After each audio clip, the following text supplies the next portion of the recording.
You see, something is going to happen. Something wonderful. My God, it's full of stars. Welcome to the Occult Rejects. This episode, I am lucky to be joined by three other people. I got people that have all been on the show before, and I really, truly enjoy talking with them. I've had Headless on countless times, 7 Degrees of Wisdom on countless times. Ethan Indigo has been on a few times. He needs to be on more, and maybe we'll work on that. But so I got the three of them with me. And I guess we'll just go around kind of in the circle. Headless, would you like to introduce yourself? And just in case nobody's heard of you before, let people know who you are. Well, I'm the Headless Giant.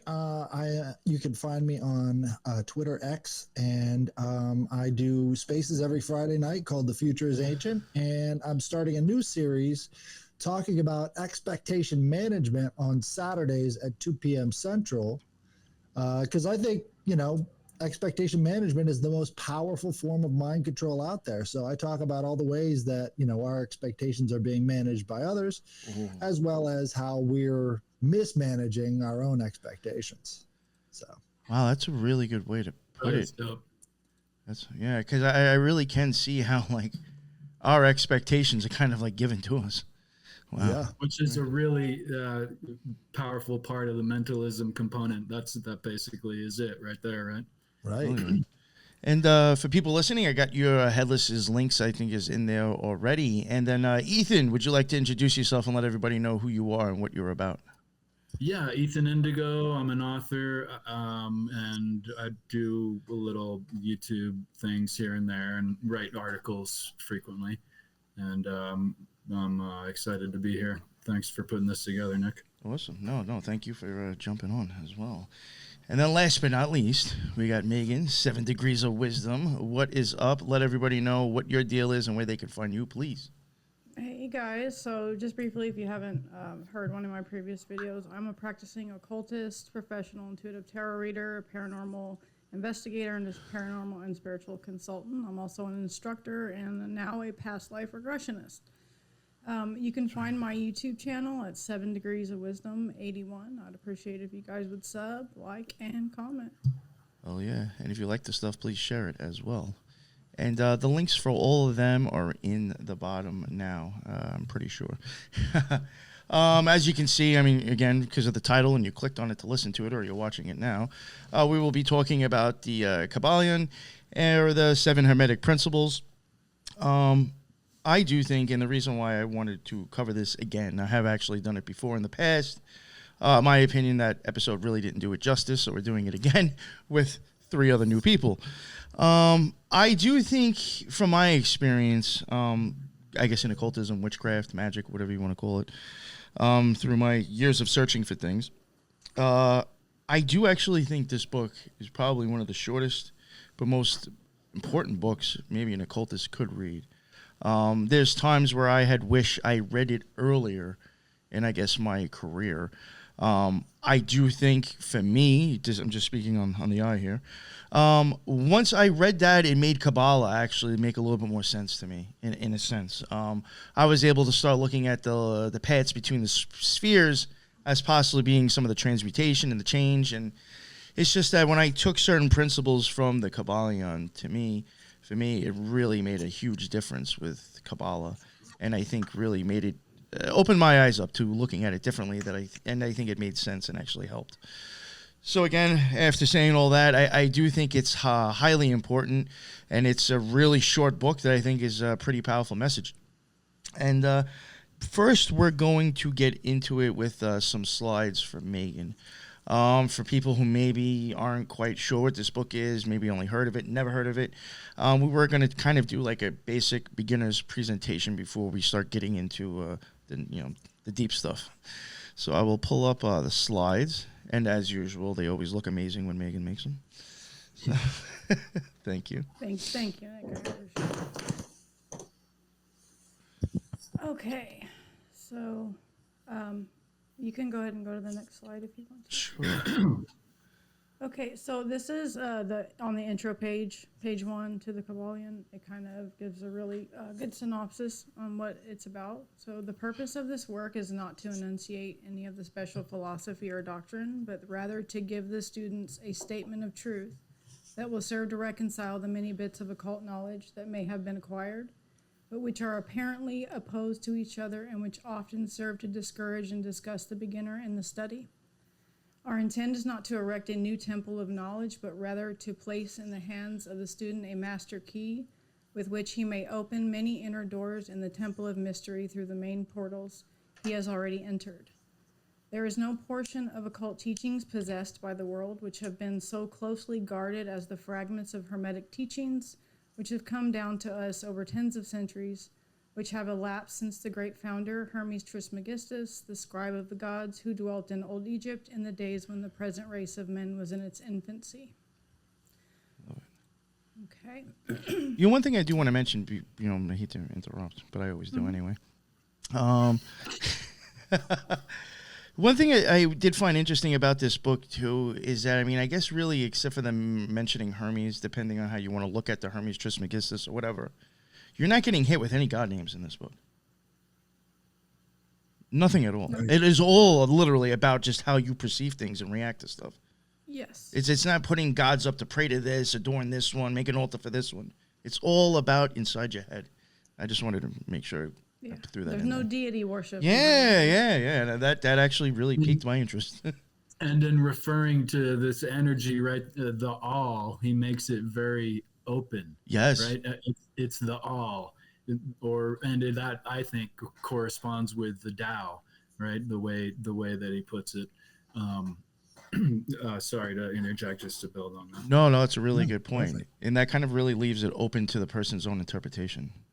And puts less form to it and allows you to do that on your own. All right. Continue, Megan. And it dismantles those expectations. Nice. I like that. Okay, Megan. You can go. Okay, so the Kybalion is the study of Hermetic philosophy of ancient Egypt and Greece. The book originally published in 1908 by the three initiates, often identified as New Thought pioneer William Walker Atkinson, that purports to convey the teachings of Hermes Trismegistus. Okay. So while it shares with ancient and medieval Hermetic texts a number of traits such as a philosophical mentalism, the concept of as above, so below, and the idea that everything consists of gendered polar opposites as a whole, it is more indebted to the ideas of modern occultist authors, especially those of New Thought movement to which Atkinson belonged. A modern Hermetic tract, it has been widely influential in New Age circles since the 20th century. There are a number of stark contrasts between the Kybalion and the traditional Hermetica, such as the Kybalion's anti-theological stance versus the heavy emphasis on theology in the Hermetica, or the Kybalion's focus on the practitioner's mental transmutation versus the traditional Hermetica's preoccupation with reverence for and the unification of the divine. Next slide, please. There we go. A more open-ended term is Hermeticism, which may refer to a wide variety of philosophical systems, drawing on Hermetic writings or even merely on subject matter generally associated with Hermes. Most notably, alchemy often went by the name of the Hermetic art or the Hermetic philosophy. The most famous use of the term in the broader sense is in the concept of Renaissance Hermeticism, which refers to the wide array of early modern philosophies inspired by, on the other hand, Ficino's or Lazzarelli's translation of the Corpus Hermeticum, and on the other by Paracelsus' introduction of a new medical philosophy drawing upon the technical Hermetica. Awesome. I'd really love to cover Ficino one day. It was very interesting. Yeah. Character. Well, just to interject here, so there's two different types of books in the Hermetica. You've got the philosophical Hermetica, which deals with more thought stuff, and then you've got the technical, which talks all about the planetary energies, talks about the zodiac and all the rest of that. So there's two different types of books in the Hermetica. So just thought I'd throw that in there. Yep. Yeah. Okay. One more. Throughout its history, Hermeticism was closely associated with the idea of the primeval divine wisdom, revealed only to the most ancient of sages, such as Hermes Trismegistus. In the Renaissance, this developed into a notion of Prisca Theologia, or ancient theology, which asserted that there is a single true theology, which was given by God to some point of the first humans, and traces of which may still be found in various ancient systems of thought. Thinkers like Mirandola supposed that the ancient theology could be reconstructed by studying what were then considered to be the most ancient writings still in existence, such as those attributed to Hermes, but also those attributed to, such as Zoroaster, Orpheus, Pythagoras, Plato, the Chaldeans, and the Kabbalah. I just recorded Giovanni Randola last week. Yeah, and we did the Paracelsus video too a while back. Yeah. Interesting. It's amazing how all those people all seem to come back around, or they're all connected and either interested in the same things, or there is 7 degrees away from each other. Yeah. Yep. Okay, so this soon evolved into the idea first proposed by Stucco that one and the same divine truth may be found in the religious and philosophical traditions of different periods and places, all considered as different manifestations of the same universal perennial philosophy. It is the perennialist context the term Hermetic tended to lose even more of its specificity, especially becoming a mere byword for the purported divine knowledge of the ancient Egyptians, especially as related to alchemy and magic. This generic and pseudo-historical use of the term was greatly popularized by the 19th and 20th century occultists, despite their occasional use of authentic Hermetic texts and concepts. Okay, so now we're going to get into these 7 Hermetic principles.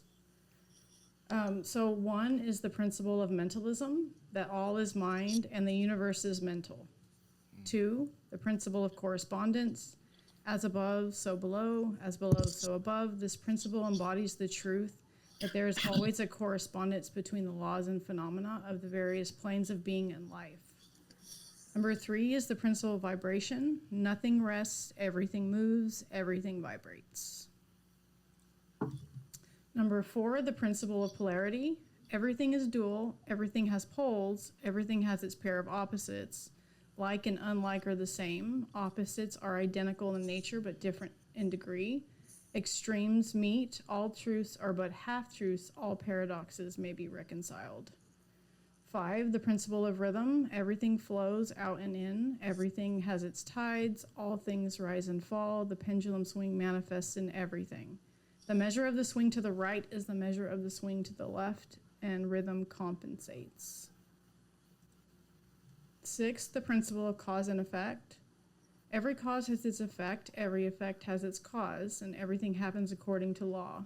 Chance is but a name for law not recognized. There are many planes of causation, but nothing escapes the law. And the 7th one, last but not least, the principle of gender. Gender is in everything. Everything has its masculine and feminine principles, and gender manifests on all planes. Okay, so I just have a few slides about astrology and alchemy after this one. We're going to talk about the societies. So when Hermeticism was no longer endorsed by the Christian Church, it was driven underground and several Hermetic societies were formed. The Western esoteric tradition is now steeped in Hermeticism. The work of such writers as Giovanni Mirandola, who attempted to reconcile Jewish Kabbalah and Christian mysticism, brought Hermeticism into a context more easily understood by Europeans during the time of the Renaissance. You know, that was something when I had covered him. I even had wondered, the Kabbalah that we all probably know of and understand and use would technically be the Hermetic Kabbalah. If you were to even show this to, I knew somebody who had a podcast and he was Jewish, he was actually a real Jew and understood stuff. And he actually practiced. And he would even say, your Kabbalah is so off, compared to how they look at theirs. So I had even wondered, could he have back then maybe have even been a little bit instrumental in marrying the two of the way we look at it now? As adding the Hermetic twist, all the associations. Yes. I had wondered if maybe him and I think somebody else I had covered a while ago, I can't remember the name. It was two of the, I think of the biggest kind of Kabbalah and Christian people trying to marry them or practice them together. Yeah.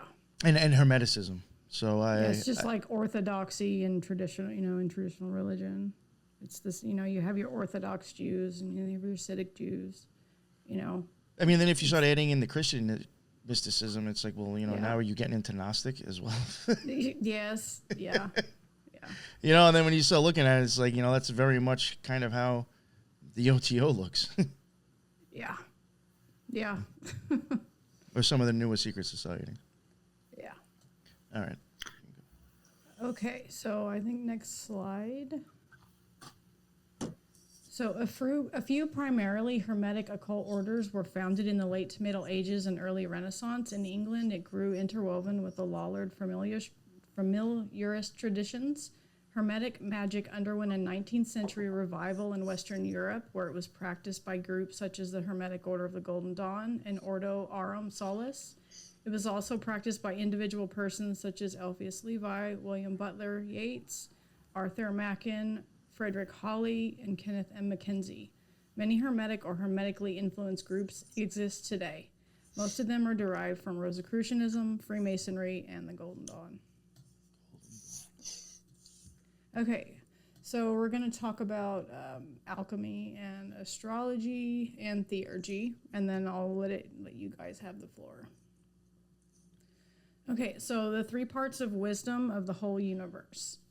Alchemy, or the operation of the sun, is not merely the changing of lead into gold, which is called chrysiopeia. It is an investigation into the spiritual constitution or life of matter and material existence through an application of the mysteries of birth, death, and resurrection. The various stages of chemical distillation and fermentation, among other processes, are aspects of these mysteries that, when applied, quicken nature's processes to bring a natural body to perfection. This perfection is the accomplishment of the great work, or magnum opus. In Hermetic thought, the movements of the planets are believed to have meaning beyond the laws of physics and actually hold metaphoric value, symbols of the mind of the all, or God, which have influence upon the earth but do not dictate our actions. Wisdom is gained when we know what these influences are and how to deal with them, and this wisdom is astrology, or the operation of the stars. The discovery of astrology is attributed to Zoroaster, who is said to have discovered the part of wisdom of the whole universe and taught it to man. Okay, Theurgy. Theurgy, or the operation of the gods, is one of the 2 different types of magic which are, according to Miranda's Apology, completely opposite to each other. The first is Goetia, black magic relying upon the alliance with evil spirits such as demons. The second is Theurgy, divine magic reliant upon the alliance of the divine spirits such as angels, archangels, and gods. Theurgy translates to the science of art of divine works and is the practical aspect of Hermetic art and alchemy. Furthermore, alchemy is seen as the key to Theurgy, the ultimate goal of which is to become united with higher counterparts, leading to the attainment of divine consciousness. So that's basically the long and the short of the book. Well done. Excellent. Yeah, very well done. Thank you. Yeah. If I could throw in a couple of points there. So, Sure, please. A lot of the back end there is not included in the Kybalion. It's all the original Hermetica, which they derive the principles of the Kybalion from.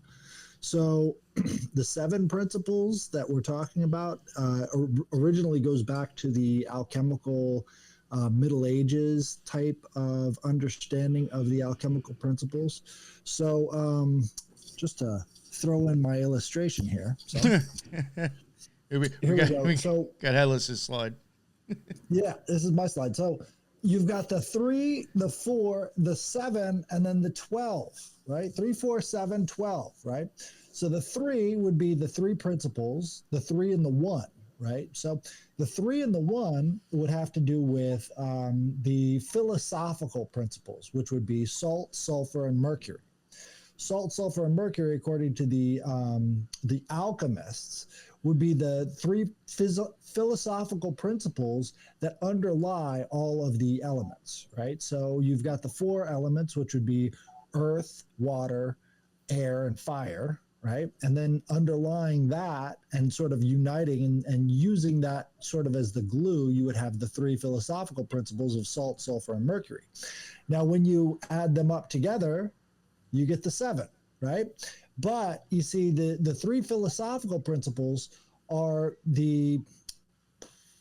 maybe not the hardest, but it's more interesting to sort of divide the 3 philosophical principles from the gross matter principles of earth, air, fire, and water, right? So the separation of the 2 gives you the 12, right? So 3 times 4 would give you the 12. And then you've got the signs of the zodiac, which are divided into the 3 elemental signs for the 4 elements, right? So you've got the air signs, which would be 3 signs, and then you've got the fire signs, which would be 3 signs, and then, on down the line.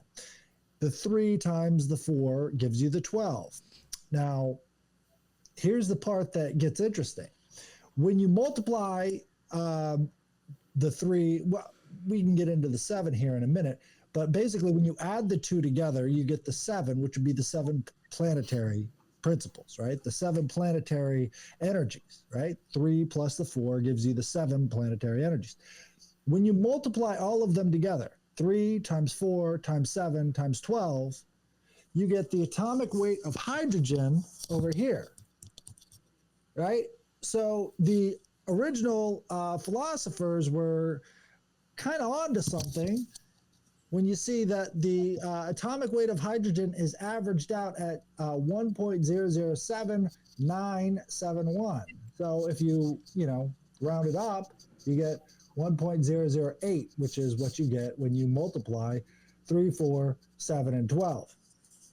Something interesting there is basically what you're doing is you're using all of these mathematical principles to come up with the most basic elemental atom. Now, a lot of people think that, chemistry and all this atomic science is all based around these Hermetic principles. And they could be right. That's why everything is sort of based around that. You see all of the god names put into the chemical elements and the chemical symbols for all of these things. So they could just be working off of this system and, sort of fudging the gaps a little bit with what they know about Hermeticism, which would make sense because all of the original chemists were alchemists. So if you just fudge the gaps a little bit with some of this other knowledge, you come up with these numbers, and then you find out, well, it goes along the same axis, axis of understanding. So I had somebody throw that in about alchemy. I had somebody in my chat one time mention something, and maybe it might have been Slick Dissident or somebody else, where they mentioned something about like the periodical table, though. Like, you'd be surprised if you started like running numbers on that or like getting into like occultism with that. It says your mind would be blown. It's all over it, all over the periodic table.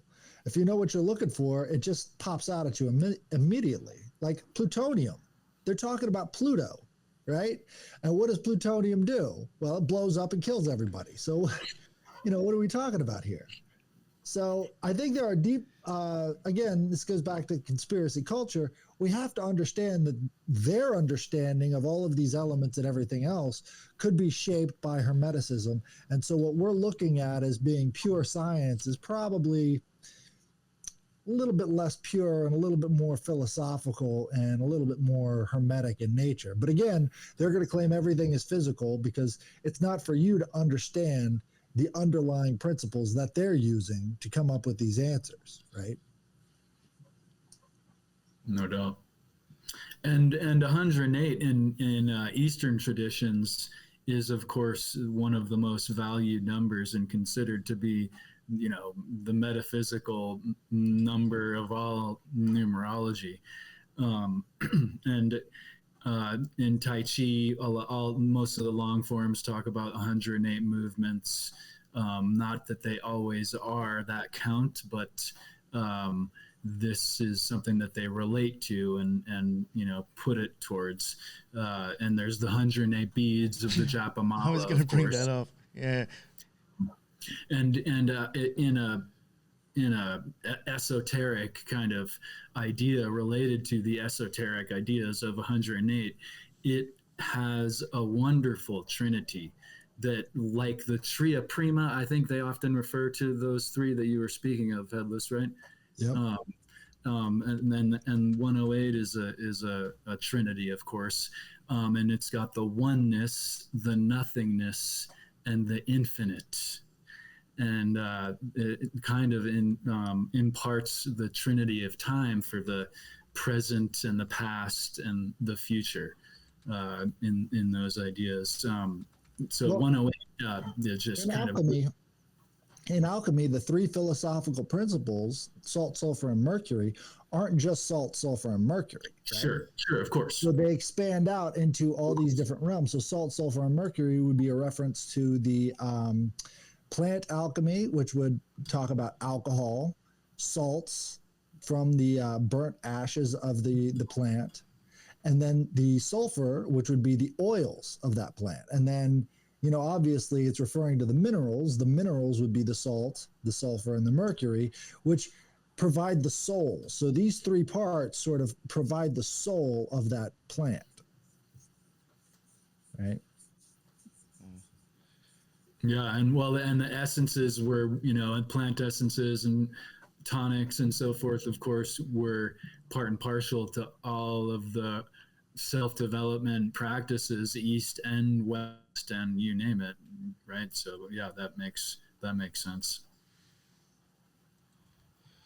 Megan, have you ever used? Because I know Ethan mentioned it. And I think the last time he was on, we got into this, and I couldn't remember the name, or maybe they're actually just those mala bracelets. But have you ever had experiences like I at one point had a bracelet that had 108 beads on it, and it was like suggested to use like if you wanted to do like mandalas, or if you wanted to make like instead of like writing out a sigil or making a sigil, you can basically make like a mandala and just like repeat it and do that. Yeah. Yeah, I thought that was interesting, and when I mean that even matches up with 108, and that's used in occultism. They use the Japamala 108 cycles to do mantra Same shit. Yeah. to do mantra repetitions, and when you use it in that manner, you go one way and then the other. So you tend to know, you don't lose count because you know it's an odd repetition or an even as you cycle. And traditionally, one keeps 100 for oneself and recites the extra 8 as pertinent to mistakes and or used for others, because they actually, a lot of the mantra repetition instructions have these numbers all actually with the root of 108, come to find out, but hundreds of thousands of mantra repetitions, and then you will receive the cities, right? These psychic powers that are inadvertent and results of meditation. So it's and come to learn too, the number of other beads in other traditions, rosaries, they are all related to 108 too, most often 72 or 36, which is a third and 2/3 of 108. Well, you also find the 3, 4, 7, 12 in the tarot as well, right? So you've got the 4 elements, right? And then the 12, which would be, the 13 cards, but again, the ace probably wouldn't count as like, No. it would be like the 0 point, right? No. No? It's ace is like 1 through 10. So you have ace and then 2, 3, all the way up to 10, and then you have your court cards, 4 of each suit, and you have your 22 majors. Right. The 22 majors, you've got the 0 card, right? Yeah, and the full the 0 card, yeah. Yeah, Right. but yeah. That would be 3 times 7. That's 12. And then Yeah. you get the 0. Okay, I got you. In this book, I mean, I guess it's kind of like a silly one for me, but I did want to see maybe other opinions that you have. it doesn't have to be like real specific. I'm not trying to put you on the spot here either, but like I was just wondering, like some of like maybe like a few, like one of the ahas you got out of this book, or like something that hit you pretty hard. And I guess one of the ones, and this is, I guess, kind of going back a little bit to how I think it helped me understand like maybe the change between spheres and paths with the tree of life in a few different ways. It was like a simple thing where I think it was even explaining in the book. It's like, you know, at what point does love become hate? You know, there's like this gradual scale, and it's like, you know, when does, it's just like one is just a lack of something else. I was going to say that very and much for in some regards reason, to, that simple little one right there hit me. That was just like, damn, like, and then it's just like, you know, like at some point, like there is chaos, but like at some point it's just like, I don't know, I guess it just, I don't know, it's hard to explain, but I thought that was pretty deep. I think for me, that section of the book, of course, I'm obsessed with the polarity. I was going to say, idea. I think that was the polarity part, which was huge for me for the Kabbalah, that section. And one of the things he says in reference, well, I think it partly, firstly, in the polarity, kind of says, hey, don't get these negligible opposites mixed up, because it's actually you're seeing things as opposites, but it's truly on levels, and that might not help to. I'm filling in. That might not help to what he follows up with, or what's followed up with. Pertinent to what you just mentioned is that we can't turn. I think he says something like, "You don't turn hate into courage. You turn hate into love." Right, because these are polar. You turn fear into courage. These are polar, and so the art of transmutation actually can be found in these polarized places where we can flip the script. Sometimes it happens in characters' lives in movies. Sometimes it happens in real life where, no, I was eating this, now I eat that. I was doing this, and now I don't, or whatever it may be. People just completely. So sometimes the polarity idea, I think, is really useful in that respect for the transmutation of self and idea. Yeah, that itself right there kind of even, I mean, it really did actually hugely impact probably, I guess, the way I practiced at that time when I used to practice magic and used to do rituals and meditate quite oftenly. I think that even kind of impacted the way I used to approach my work at that point, because I started to think like, you know, what's the point of like trying to make better the better part of you better than it is? It's like, how about I work on the shit that's actually a problem so I can, you know, balance it out and get to where I want to be. And I think I started kind of like looking at things, and it's like, well, where is the balance off? You know, what is needed to actually counteract that, and like what is the opposite of the problem I have, so it will help balance me. And I started kind of approaching it, you know, differently with the spheres or planetary energies that way. And it really, I do think it actually helped me immensely changing in that sense, because I started making it a little bit more personal as well.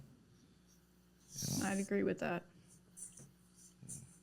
I was going to add too, I wish that these would be topically at least presented to young people more, because you know, in Spanish, sin, like sin to God, means without, and I almost find it like a revealing in the sense like you're not in alignment with the universal laws. You're in without.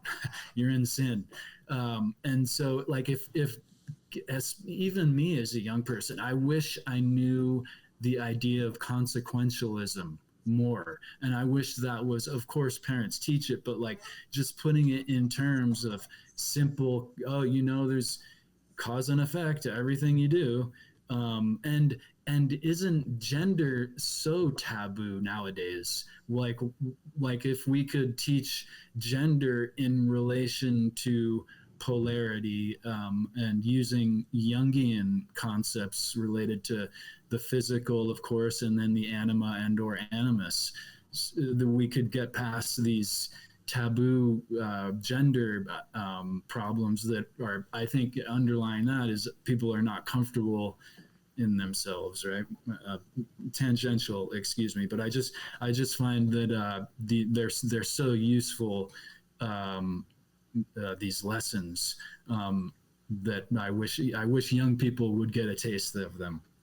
Well, in the Middle Ages, they had what was called the trivium and the quadrivium.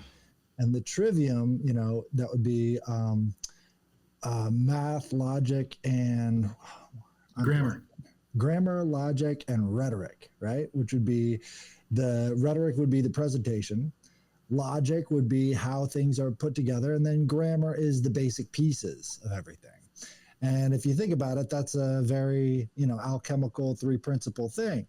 And then you've got the quadrivium, which would be arithmetic, astronomy, let me see, what were the other two? Music, and there was another one. But they all fit into the same box, right? And so it was presented as these are the liberal arts, right? And it was done so in a way so that you could understand all of the liberal arts, understanding the first three principles, which would be the grammar, logic, and rhetoric. And those are the tools that then can be applied to all of the fields of study. Because once you have the grammar, then you can start applying the logic, put it together, and then present it. And the presentation part, it doesn't get as much play anymore in schools. Like either you have charisma or you don't. It's not a learned thing, right? But that's not true, right? People learn how to present and be better all the time. And what we see today is that, an entire generation of young people are afraid to stand out. And so all of these pressures end up having more of an impact on them than they do on the rest of the world around them. It's almost like that principle of gender is now, they're all, children as it is, they're very receptive.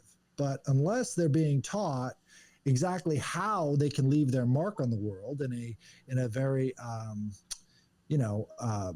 well-rounded way, they're going to think not so well-rounded in how to leave their mark and think about, identity instead of thinking about what they're actually producing. The productivity angle isn't there anymore, Yeah, I could even see that, like, even forcing a lot of things on that side where those ideas come from. Just for me, makes it much more like always on the self instead of like even like giving a crap about anybody else around you.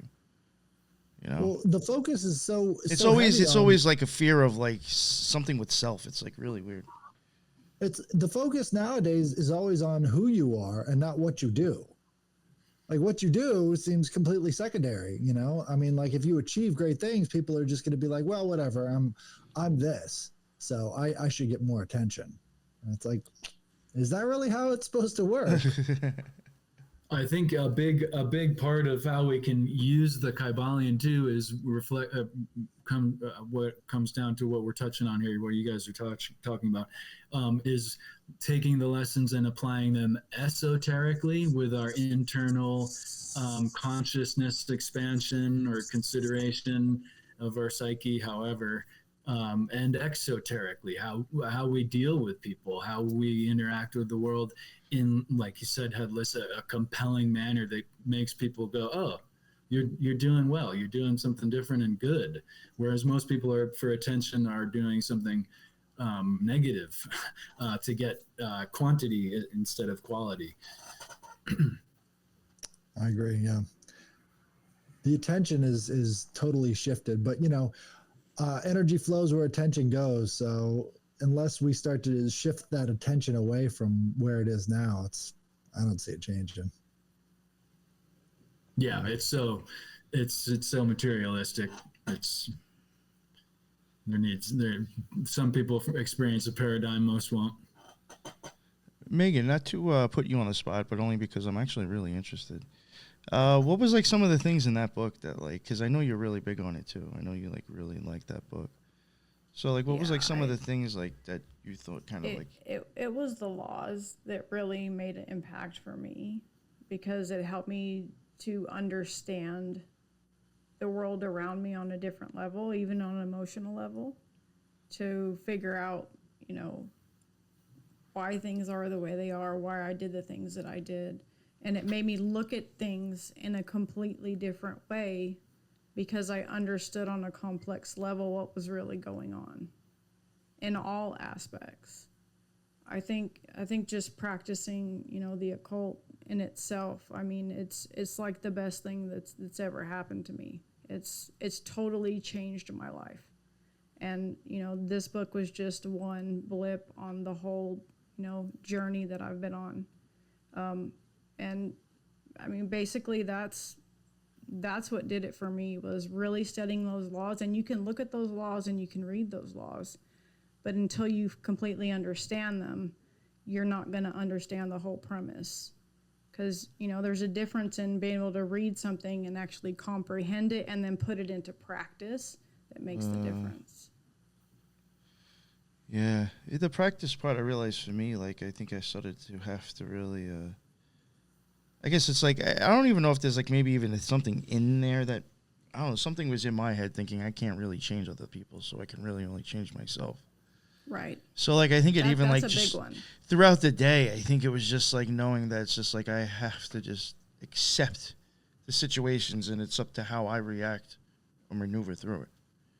You know, and I even thought that was like, even, you know, then, and there was even times where I was like, you know, sometimes I think just being a magician is just kind of like having a GPS that you can choose multiple ways to get to the desired point. I like that. I haven't heard that like put like that before. Yeah, absolutely. It's a GPS to get you to where you need to be. It's a mirror. It makes you see things you don't want to see, and it brings them up, and you have to deal with them and integrate them. And that's, you know, that's like polarity. Right, integrating that stuff, the dark aspects with the light aspects, you know, yin and yang, just like Ethan, you know, was talking about. It's those foundational practices that are going to get you where you need to be, and it's a constant transforming journey. It's the Tower card over and over and over again, right, and then the Death card and the Tower card. It's, you know, that's what it's like when you're on this path. Just had an interesting thought about the Death card. Sorry. Interesting. All right. What about Ethan? What about you? Is there anything? I know, like, you kind of mentioned the whole polarity thing already. But was there anything that like else in that book you kind of like? Well, I mean, I was just thinking about how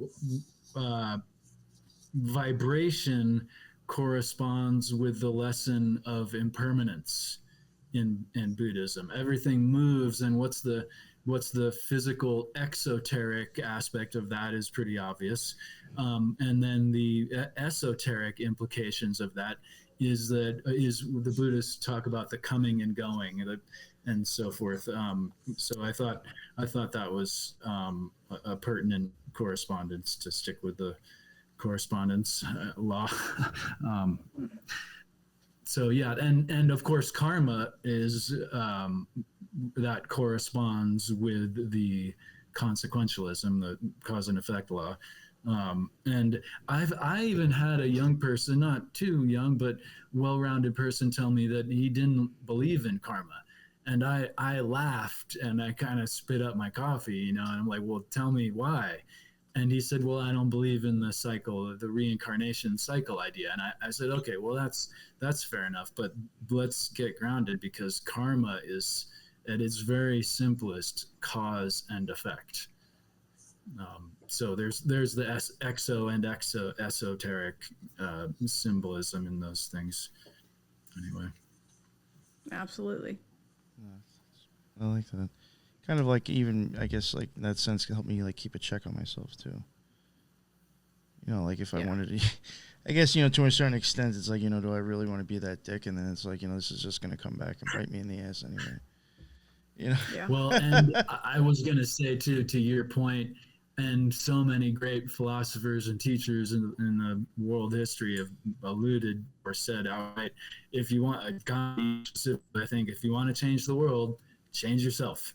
And I think even the Kybalion notes essentially that, but that you can vibrate differently when you and change a room. The Kybalion notes something to the effect of, but it's because you changed yourself. Yeah. People go, oh, what have you been doing? Something you're doing that's different.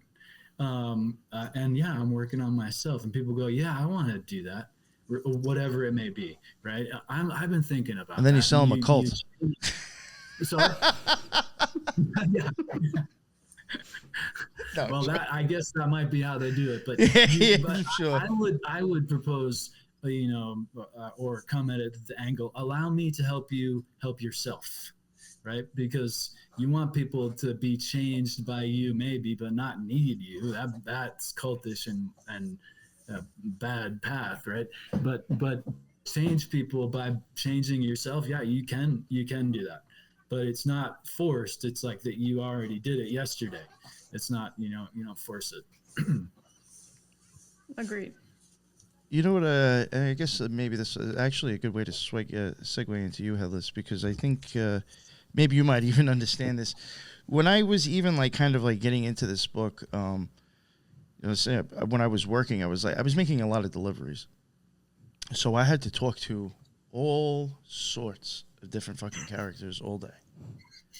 Believe it or not, even this book, I think, was even kind of helped me acclimate to that and just kind of be I just gotta really just play whatever type of image they want to see approaching them when I have to deal with them to get them to sign this invoice so I can leave and have an easy day.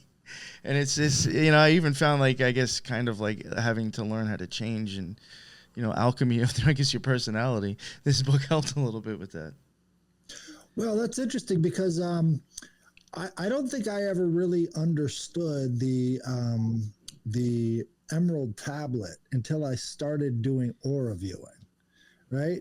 And so the Emerald Tablet, it plays a large role in the Hermetica, but it's one of those things where it's it seems very mysterious, right? So the text isn't necessarily immediately understandable unless you've got sort of an in with kind of understanding the spiritual angle of these things, right?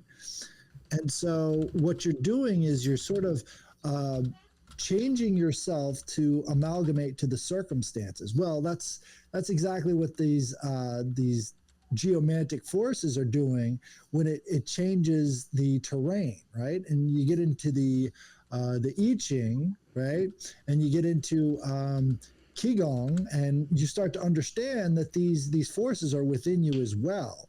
And so as you're changing these forces, you're changing your energy field, and other people are picking up on that, and some people are really good at it, not even recognizable as they're walking around. You may have known them all your life, but then somehow they've been able to change their energy and sort of blend into their new environment.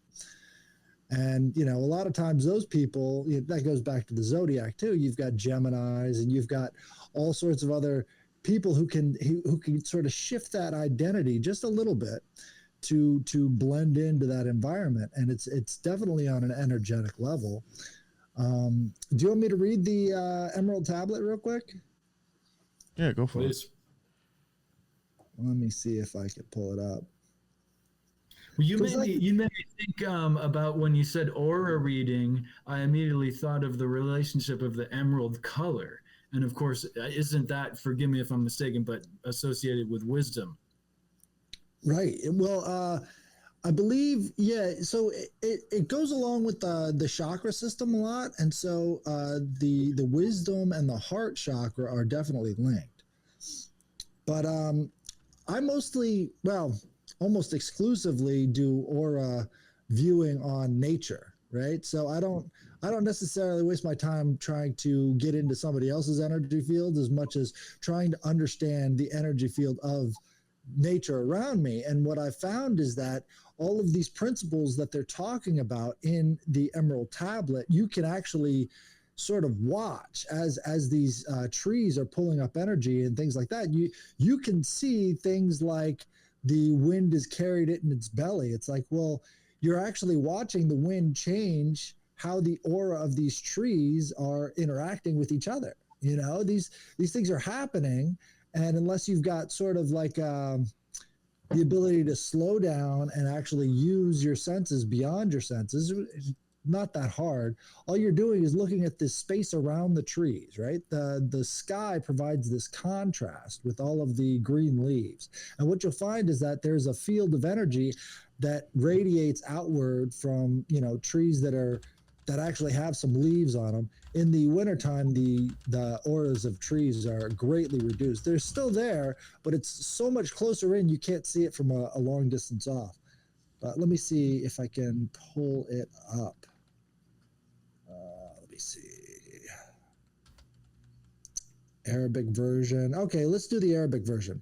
In truth, no doubt, indeed, the uppermost, lowermost, and... Oh, wait, no. It is true, no doubt. It is true indeed. The uppermost is from the lowermost, and the lowermost from the uppermost. Work the wonders from one, as all things come from the one by means of one plan with one considered act. Its father is the sun, its mother is the moon. The wind carried it in her womb, the earth fed it. Father of talismans, keeper of wonders, perfect in power, fire became earth. Separate the male from the female, the earth from the fire, the soft from the dense. More noble, this is really far off from what I'm used to. I don't usually go for the Arabic version.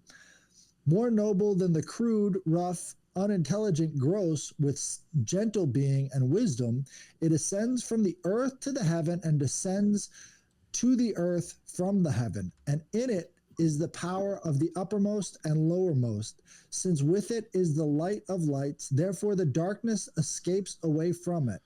Power of powers, it prevails over everything, enters into everything. Against the creation of the macrocosm, the work was created. This is my renown, and therefore I am Hermes the threefold with wisdom. So this is the Emerald Tablet of Hermes Trismegistus. It's been translated into lots of different languages. Now, what they're talking about there is like the flow of these different energies, right? So if you get into dowsing, right, you'll find that there are huge ley lines that are going up into the sky and down into the earth. And what he's describing there is this energy passing through subtle matter, passing through dense matter, going out into the universe, coming back, bringing light with it. So a lot of what you read in there has to be known in context to how these energies are moving. So that's sort of my take on it. Once you start to get into aura viewing nature, you'll start to understand how these changes are occurring, because you can watch them happening within the life cycle of the trees, as well as with the changing of the seasons. Yeah, that's yeah. Sorry, go ahead. Do you want to say something, Ethan? No, I was just admiring what he just said. Yeah, that's some impressive stuff you were telling. I know you've told me about it before with the whole trees and shit. I gotta give that a shot one day. The energy that you described reminds me of how sometimes Buddhists and or Hindu practitioners talk about the energy of karma, in that it sometimes is very direct. You push a person, they push you back. Sometimes it's like the velocity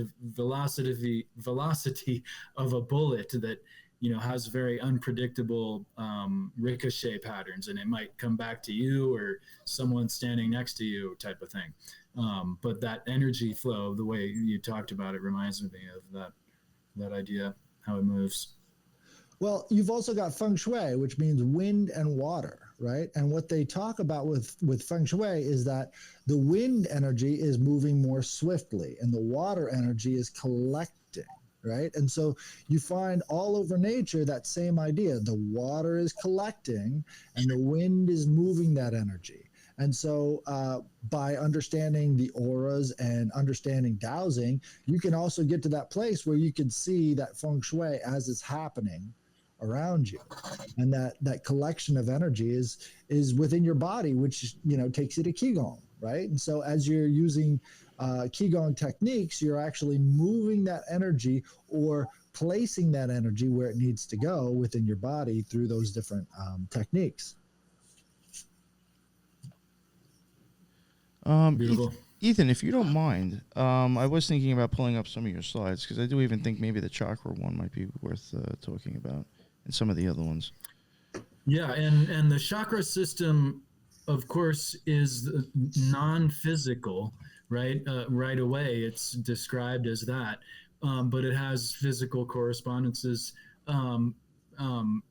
So it's immediately an internal layering of a way to perceive, a philosophical window through each of these 7 layers through the chakra system, even before the correspondence of the Hermetic lessons, which are also, as you marked earlier, internal ways to, each of these is a whole window to perceive and comprehend situations and whatever. And then I don't know if, I think you kind of mentioned this before as well. And this goes, I mentioned this before, but I think it's a worthwhile depiction because polarity is not the second law, it's the fourth, and it corresponds with balance of the heart. And the 4-chambered heart, and so and even it's described in the Kybalion not to get twisted in these false opposite-minded thinking, and we see this in the world too, in politics, where you're one or the other, and this really leads to an imbalance, certainly, and to the point of balance too. We don't have tables with 2 legs. Yeah, that's true. Oh, did he freeze? Oh, look at that. Oh, well. It looks like he froze.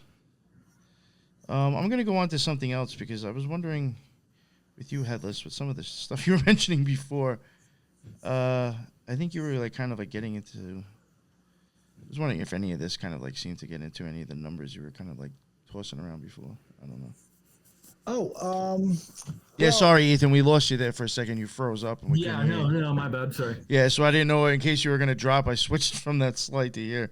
Do you want to kind of finish? I was just finishing that we all have this internal masculine and feminine, and the opposites are not meant to be separate, just as the yin-yang philosophy or Tai Chi philosophy, they are mutual dependent, and one gives rise to the other, which goes to that idea of using polarity to transmute. Again, we just looking in that cycle of the symbol, you can see going to the transformation potential, one of the things it depicts. And then we'll go on to this one. On this one, interesting. Ethan, do you want to maybe talk about this one? Well, yeah, I find it interesting. I was looking at the 7 lessons as alluding to an unspoken 8th concept. And in looking into that, of course, I found out that there's the city of Hermopolis, which Hermes is named after, actually was formerly the city of 8, in regards to the 8 needers of the ancient Egyptian cosmology, and so the city where Thoth was mainly, or Tahuti was mainly worshipped, was 8 Town. For the 8 needers, these actually, they're more specifically, one could say, these 4 pairs. They're actually 4 pairs of masculine and feminine creative energies, And in looking into that, each in relation to the East, there is who is really the Tahuti or Thoth or Hermes of the East is Fuxi, Fuxi. And Fuxi is often depicted with his feminine counterpart. And they have snake bodies going to that wisdom teachings and they're intertwined, just like the staff of Hermes has the intertwined snake, masculine and feminine symbology, polarity in there too. And the wisdom teachings, ascension, of course, is suggested in that. But Fuxi is said to not only be the great wisdom teacher of these people of the Yellow River, he is the designer of the I Ching, which is this related to this Sechet, excuse my killing of the pronunciation, measurement model depicted in the Eye of Horus here, that in that it has 8 times 8, equating to the 64 trigrams, right? Where this kind of the Eye of Horus goes the other way, and it is the divisor down towards this pattern of 63 64ths. So I find the idea of the 8 times 8 to be kind of suggested in that breakdown, or at least the alluding to or celebrating the 8 meters maybe in their tradition, but a neat correspondence between East and West through the 8. And the 8th lesson or 8th principle is, or could be, known as caring or patience. And when you put patience into something, it really bears fruit. And so and this is something, one of the main great benefits of Qigong and Tai Chi is you have to have patience, and you are thus rewarded with more patience and X, Y, and Z. So I find it interesting, the representation of the Eye of Horus. It has measurement exoterically for grain, and as it's been studied, measurement for the esoteric comprehension of our very consciousness, which is the I Ching too, right? It's very important when it comes to proportionality and scalability. Scalability is something that is important when we're trying to progress past our current understanding. We have to be able to scale beyond our understanding to even start to comprehend things that we don't know, and having that scalability, understanding how we can go from a small farm to a large farm makes all the difference in the world when it comes to a larger group of people. Now, unfortunately, if you don't have that scalability, you end up with something like communism, where they don't understand how to scale. Nothing is scalable under communism, so you end up getting massive shortfalls in all directions, because the idea of scalability is beyond their comprehension. So they're not thinking about, well, when is this tool going to wear out? When is this?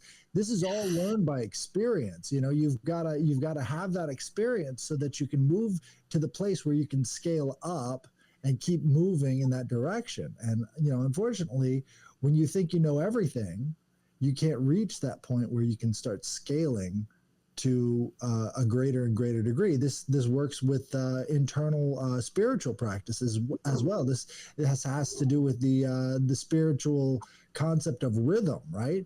When you understand the rhythms, like all of these 1/8, 1/32, 1/16, are these beats? Right. Are they notes? They could be. They could absolutely be, but once you've got that 8th principle down, then you can start to understand music better, right? Mm-hmm. And then music goes back into the idea of the quadrivium, right? So the last one that I forgot was geometry. So it's arithmetic, geometry, astronomy, and music, and those are the same types of principles of scalability that you get when you're, talking about alchemy and all the rest of these things. It's the basic concepts of how these numbers relate to one another is how you get the numerological values out of them. The value is in understanding how these numbers relate and scale. I am vibrating off what you said. I'm resonating with what you just said. That was awesome. And in regards to music too, isn't it the same suggestion of repetition of scalability is suggested in the very idea of octaves, because there's seven notes, but we have it octave, octagon, octopus for the 8 for the next. The movement into the next 7, which is so Hermes. Yeah, that's even travels between, right? Yeah. And so that 8th one travels to the next octave. That's the scalability. You could even say that's almost a return, but not into the same time, and then not in the same place, because you're back to the same. You know what I'm saying? Just like a different octave higher now. You're perceiving things from a little bit higher. And is the idea, I think. Even the thing with the whole, like, even 8, I do find that interesting, because, like, even on the Kabbalah, on Hod would be the 8th sphere. That's where, like, Hermes, Thoth, Mercury would go. The Magician card, it has, like, the infinite symbol, to me. I mean, that's the 8 sideways, and that's even, I think that's the second path on the tree of life. The card, the Magician card, falls there, which is even on the same left-hand side of the tree that you'll eventually get to the 8th sphere that, Tahuti, Thoth, Hermes would be at, Mercury. So, I mean, I even get the 8 in multiple ways. Even in Greek, even in Greek culture, they would have what they called a herm, which was the boundary point between properties. So you would put this herm out there between you and your neighbor's property, and it would be like, cool. This is where one stops, this is where the other begins, but it's less about the Saturnian angle as much as it is about, this is just a continuation. We're just continuing because we're all part of the same tribe. We're all working towards the same thing. And so these herms were a lot less like fences as much as they were like, we're continuing here. We're going on, I even find interesting with this real quick. I just wanted to throw in, I forgot to mention it before. When you guys were talking about like the music, I was even thinking, like, with my, I have a DJ program, Tractor, that I use, and if I want to, on the mixer, if I want to loop shit, it normally does it in these time frames. And, like, again, if you think about it, there's a return. You're coming back and doing it all over again, just like with the scales and the octaves. But it's just, the note is higher pitched now. It reminds me, too, or harkens to the one-eyed god of Odin, who corresponds with the Hudi and Thoth and Hermes in his wisdom teachings and so forth, and he rides his horse that has 8 legs, right? So that's I think symbolic, or at least corresponds with the whole idea. I wanted to say too, on the more grounded observation of yours about the ultimate collectivism that is communism. Their whole thing is that they are the pinnacle of economic political development, and that goes right to what you said. They're not only are they not scaling to what they need, it's well known historically that they tend to be very uninventive, right? Because of compared to the capitalist system, especially, which even other Western countries are always going, what did the United States invent next? We're waiting, just because people it's just a weird cultural thing, I think. But so I just wanted to say that was a great observation of yours. I wanted to throw in that comment right there. He was talking about how Hermes was the inventor of these musical instruments. So the story goes, Hermes stole the cattle of Apollo. And as Apollo was getting angry, Hermes decided that he was going to make a lyre, which was like, an early form of the harp. And then he sang Apollo's praises on the lyre. And so Apollo, who is the constant, he's always struggling, right? He loves the struggle. That's where the laurels come from. You've heard you're resting on your laurels.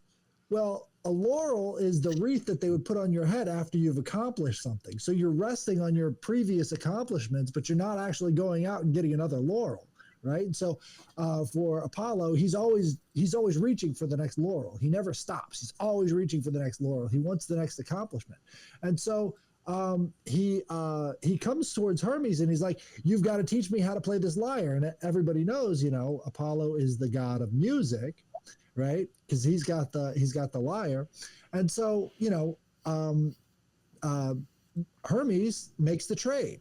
And so now he's got the cattle and he's teaching Apollo how to play the lyre. And after they make that trade, then he gives him the lyre and then he picks up a bunch of reeds and then he starts playing the reeds. And Apollo's like, "That's even more amazing. I got to learn that one too." And so, he keeps going down the line, learning all this stuff about music and then, applying it into his own life. And they eventually take Hermes up to Zeus. And so he becomes the herald of Zeus. And he says, "I'm not going to lie anymore. I'm not a liar anymore, but I won't say the whole truth all the time." So he's kind of a trickster, but, he gives you that little bit of wisdom, and then you're supposed to take it to the next level. You're supposed to find out the rest of it. He can't give you everything. He can show you the path, but, you got to walk that path on your own. And so what's interesting is after he becomes the herald of Zeus, he gets a staff with 2 white ribbons on it. And the 2 white ribbons would be the symbolic of, this Mount Olympus herald, right? But there's another guy who wants him as his herald, and that's Hades. And so he goes down to Hades, and Hades turns those 2 white ribbons into snakes, right? Because the 2 intertwined snakes are the symbol for death in Greece. And so not only is Hermes the herald for, the gods, but he's also the herald for death. He brings people into the underworld. And that's what the 2 snakes are. It's like the constant return. Because the Greeks believed in reincarnation. A lot of people don't know that, but they believe that you come back from the underworld after about 1,000 years and your soul comes back to the land of the living. So it's this constant return process. And that's these 2 snakes intertwined, life and death, And so having that understanding of Hermes really, opens up the whole principle of rhythm and vibration. Is like, it's not just notes and beats and all the rest of that. It's life and death. You're coming back, you're returning, you're seeing the world with new eyes from an old soul. So there's something there, Well, even like Beautiful. the ending of notes and the silence in between them is really, structure in itself too.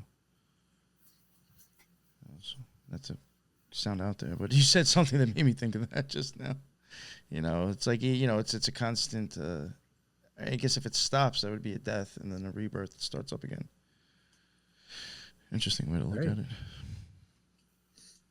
No. But these are the concepts that really sparked the Renaissance. Once they got into Hermeticism, it was like it exploded. Everybody started understanding these things and they started scaling. The Renaissance was a time of scaling up because all of these old concepts became new again, and they were just able to just figure things out because they had these principles at their fingertips. Well, now what's happening is we're losing these principles and we're going back into a sort of a dark age again, Yeah, I could see that. Because, there was even, I've mentioned it before on the show, and I'm sure Megan's probably even noticed it with some of the stuff that she's looked at, I would assume. There was times where it was even the way occultism or magic is looked at, it's not even the way it's looked at now. It's completely just far off base, I think. Mainstream wise. This is related to that a little bit. I didn't want to mention it before, but I find it humorous.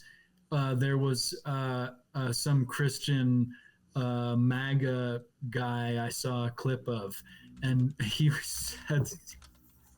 said something along the effect of, "We have to get rid of the demon Democrats and the demon occultists and the demon occult something. You know, he was cursing the Democrats and the occult, which I just found greatly hilarious.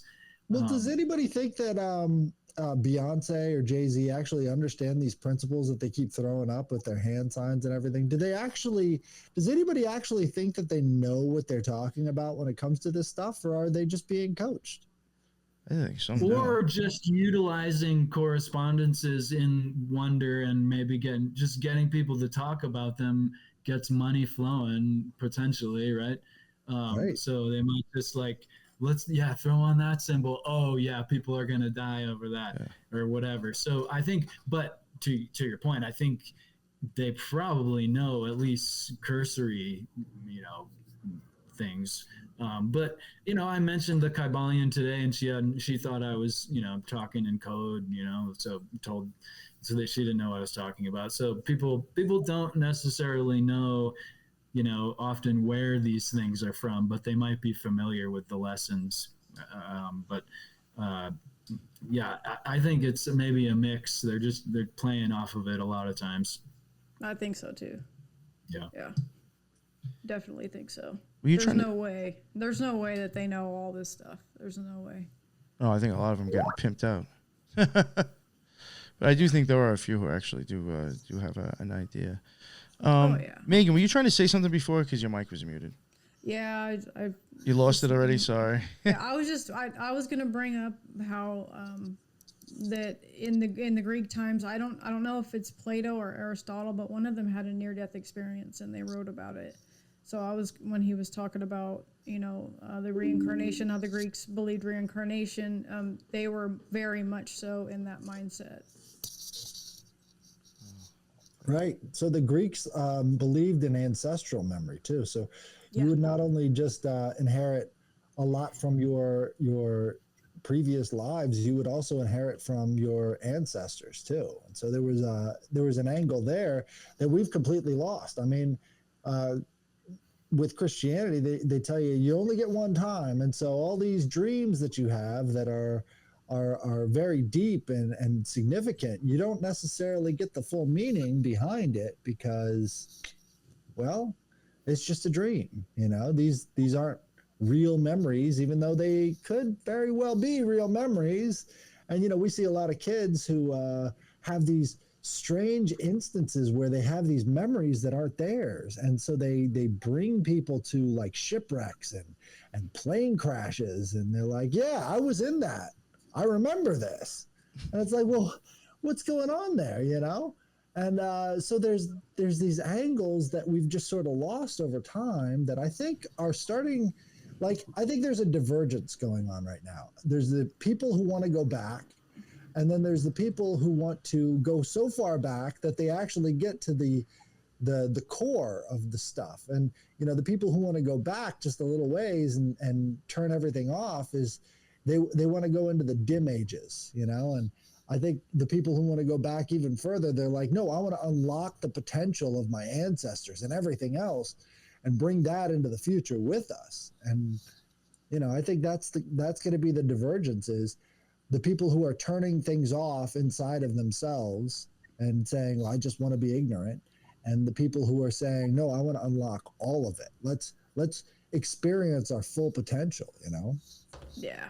I wholeheartedly agree with that. Yeah. Yeah, well said. Yeah. Gotta go all the way back and turn it on. Yeah, like I always, like, people sometimes, I might be mentioning ideas and they say, oh, that's really new age. I'm like, no, it's old. This is very old. I went back, way back. Right. It's in the mist. It's through the mystery. It's hermetically sealed. Those words are very related to the hermetically sealed idea, the mystery through the mist. You have to break through to the next octave, so to speak, relative to what we were just talking about. Absolutely. Right. Especially when it comes to this stuff, because it's like the Kybalion is like a key, right? And once you understand that key, you can unlock a lot more than what you think it is, right? It starts to apply in ways that just branch out. And I think that's really the spirit of the Renaissance right there, is the branching out into fields people didn't even know were possible. I mean, from the Renaissance, you have the machine age, and all these people think that the machine age wasn't inspired by spiritualism, but Of course it was. right. And why Patriot has done so many different episodes showing that the people who started all these machines, all these computers and stuff, it's like they were deeply involved in the occult. They understood this stuff. That's why they were able to build these things, is because they started to understand these things on a much deeper level. Take Da Vinci, for instance. Look at his art, the technology back then, the things that he was coming up with. And it was very obvious. He knew exactly what he was talking about and doing, You got the Antikythera device too. It's like a computer that was in an age nobody could possibly understand it, supposedly, right? But I think the brains that we have can be programmed in such a way to where if we want to turn things off, it'll get turned off, and if we want to turn things on, it will get turned on. So which would we rather do? Are we trying to turn things on? I think that's really the point of all these brain chips and stuff. It's to turn it off. They want to get people so into materialism that they think that they need a brain chip to actually access higher realms of knowledge. I don't think so. Yeah. And when we're thinking about the material, we only have so much capacity for thinking, and if this much is already taken up by materialism, well, we have X left, and it's not maybe that much. What you just said reminds me of a story of Theurgy bringing writing to Egypt, and I forget the name of the king, but he wants writing. He realizes its usefulness, and so Theurgy does his research, and he comes up with a simple writing system. Maybe I think it was the hieroglyphics, or it might have been the other version that was presented, because they talked about it as lines like the ibis claw, ibis feet. So they're flying along, and he realized that the ibis feet could be communicating different symbols. So it might have had something to do with that. But the point of the story is that when Theurgy comes up with the writing and presents it to the king, he says, now you got it. This comes with a warning, because people may not remember things like they used to if they can just write things down. And when they don't remember things like they used to, they might not be able to think things through and be, I don't know if logic was the word, but have a higher perspective on things because they're not remembering. Something to the effect of that. So every tool, we got to be very cautious about how we use it, even writing, which would be the best teaching tool when we're using it for ourselves, and the best teaching tool for others.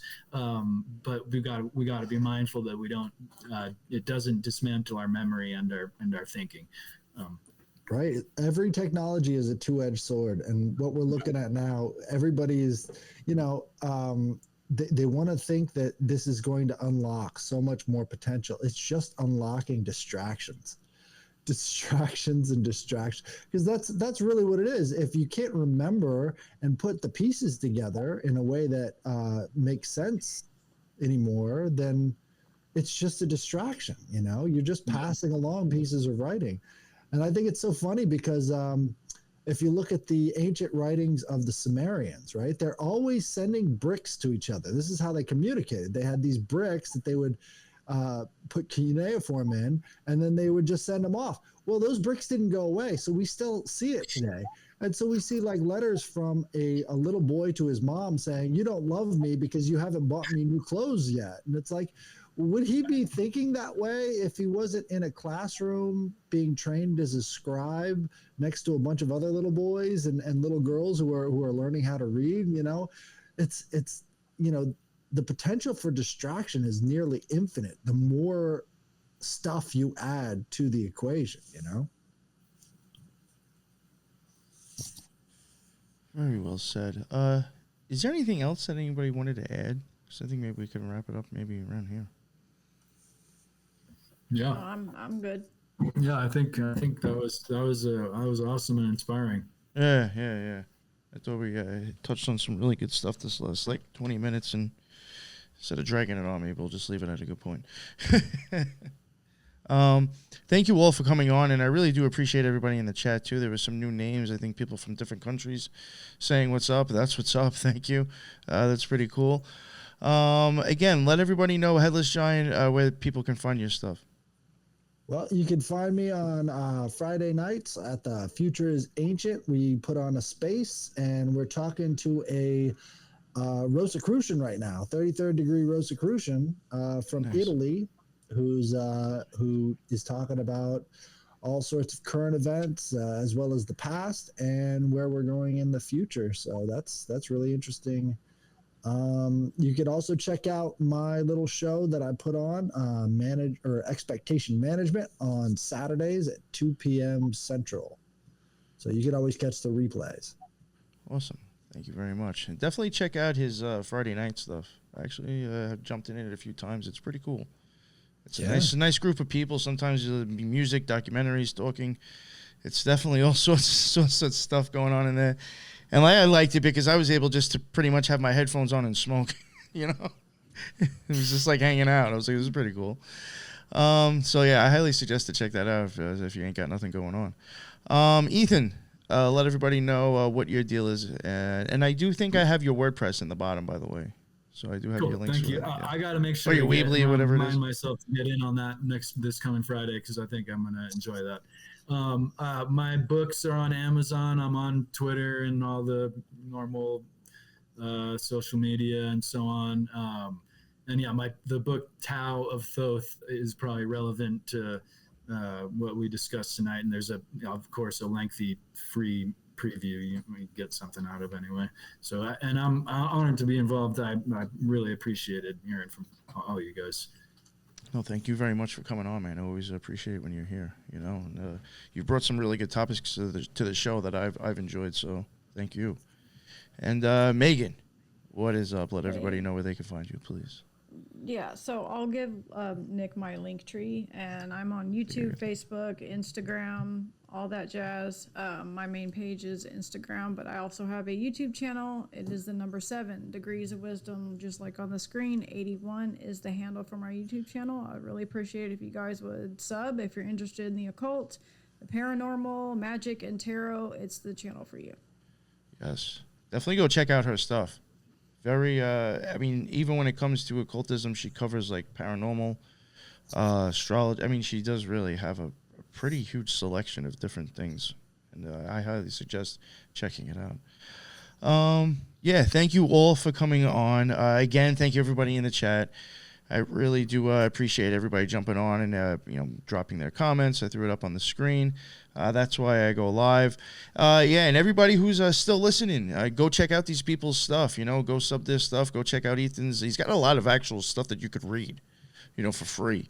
I highly suggest to go check that out. Yeah, my articles, Wake Up World, and just type in Ethan Indigo. There are many. Don't even get a book. You can spend all the time on the articles. Yeah. So, I mean, he does have a bunch of stuff to check out. And like I was saying, I highly suggest to go check out Megan's. Go hit that sub button. Go check out some of her stuff. And that is the end of another Occult Rejects. Thank you all. And until the next one, everybody be well. Later.